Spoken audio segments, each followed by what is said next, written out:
Hey friends, you are listening to the Daily Treasure podcast produced by Mark Inc. Ministries. Today's devotional is called, How Far Can Hannah Go? Today's treasure, And now, O Lord, for what do I wait? My hope is in you. Psalm 39:7. Year after year, Hannah traveled to Shiloh with her family to praise and worship God for all his blessings. No doubt, Peninnah's torment began during the first mile of their trip. Hannah did not let her sister wife's mean-spirited words keep her from public worship. It is probable Hannah arrived at their destination exhausted and emotionally spent. It seems this year Hannah hit a wall and could not keep up the public facade of family unity. Now this man Elkanah used to go up year by year from his city to worship and to sacrifice to the Lord of hosts at Shiloh, where the sons of Eli, Hophni and Phinehas, were priests of the Lord. On the day when Elkanah sacrificed, he would give portions to Peninnah his wife and to all her sons and daughters. But to Hannah he gave a double portion, because he loved her, though the Lord had closed her womb. And her rival used to provoke her grievously to irritate her, because the Lord had closed her womb. So it went on year by year. As often as she went up to the house of the Lord, she used to provoke her. Therefore Hannah wept and would not eat. And Elkanah her husband said to her, Hannah, why do you weep? And why do you not eat? And why is your heart sad? Am I not more to you than 10 sons? After they had eaten and drunk in Shiloh, Hannah rose.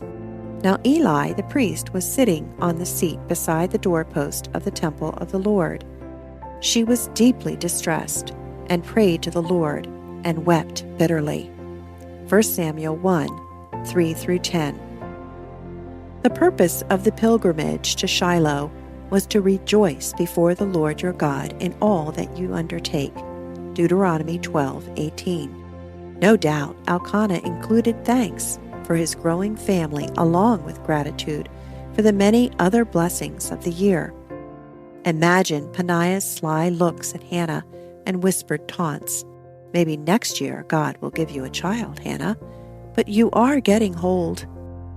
We don't know what words she used, but by the time the family gathered to share the meat of the sacrifice, emotions boiled over.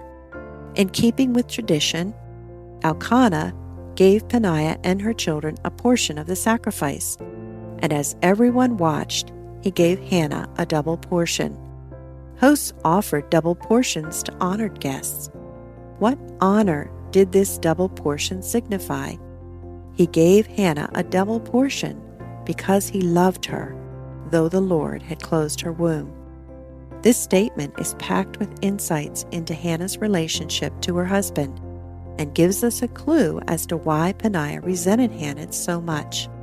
I imagine a look of love passed from Elkanah to Hannah, a look not missed by Peninnah or anyone else at the table. Perhaps his purpose was to remind her that her empty womb did not minimize his love for her. He simply loved her for who she was, not because she gave him children. Peninnah's jealousy of Hannah reaches a boiling point, and something about her constant torment breaks through Hannah's shield. So it went on year by year. As often as she went up to the house of the Lord, she used to provoke her. Therefore Hannah wept and would not eat. And Elkanah her husband said to her, Hannah, why do you weep? And why do you not eat? And why is your heart sad? Am I not more to you than 10 sons? 1 Samuel 7:8. Though her husband publicly honored Hannah, she cannot eat, and tears fall down her cheeks. Elkanah notices. He seems clueless as to why she is crying. Isn't his love enough? Was his love for a childless wife so unusual that he thought Hannah needed nothing else? Maybe his words settled her spirit enough to get through the meal, but as soon as she could, Hannah leaves her family and goes by herself to the empty temple. All the pent-up tears and sorrow rush out of Hannah as she laments before her God. Don't miss this pilgrimage teaching moment of Hannah's journey. Hannah's habit was to worship corporately and personally, even when God refused to give her the desires of her heart, a child. Her default mode was to corporately worship. In this scene, we see Hannah's corporate worship flow over into Hannah's seeking an intimate time with her God. We will dig into Hannah's private moments tomorrow, but for today, I encourage you to take a page from Hannah's life. If you have hit a wall in your own pilgrimage, make corporate worship your habit and daily run to Jesus with your broken places. Lament and cry out for Him to hear you, to fill you with His mercy, and open your eyes to His presence. Take great hope from today's treasure. And now, O Lord, for what do I wait? My hope is in you. Psalm 39:7. O Lord, there are people hearing this devotional who desperately need your touch, your strength, your wisdom. May Hannah's story encourage each one to run to you, to lament and cry out for help and hope, and then to whisper, O Lord, for what do I wait? My hope is in you. Thanks so much for joining us for the Daily Treasure Podcast. I'm Sharon Betters, and I am so delighted to introduce to you our Help and Hope guest for this week. It is Steve Demme, and the title of our podcast is A Father's Love for a Son with Special Needs. You know, marriage can be difficult under any circumstances, but adding a child with special needs adds a whole new level of challenges. And in this wide-ranging conversation, Steve Demme shares his passion for helping build strong marriages, but particularly wants to offer help and hope to fathers, and even more specifically to fathers of children with special needs.